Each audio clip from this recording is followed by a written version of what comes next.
Hey everyone, today I'm going to show you how to change your car icon on Waze. Without any further ado, let's get started. First, open the Waze app on your phone and direct your attention to the upper left corner of your screen. You'll see three horizontal lines, which is your main menu button. Go ahead and tap on it to open up the navigation menu. This menu is your gateway to all of Waze's customization and settings options.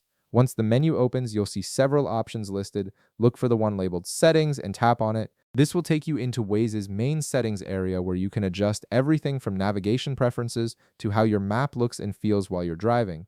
Inside the settings menu, scroll through the available options until you find Map Display. This is where all the visual customization features live, including your car icon, map colors, and other display preferences. Tap on Map Display to continue.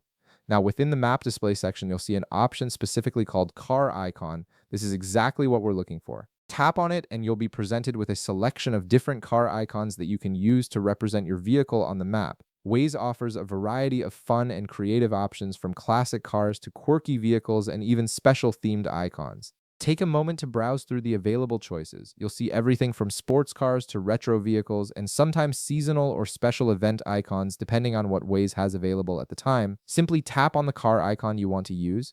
Once you select it, Waze will automatically apply it to your profile, and this will be the icon that represents you on the map from now on. And that's it. You've successfully changed your car icon on Waze, giving your navigation experience a bit more personality. If this video helped you out, be sure to leave a like, subscribe, and I'll see you in the next one.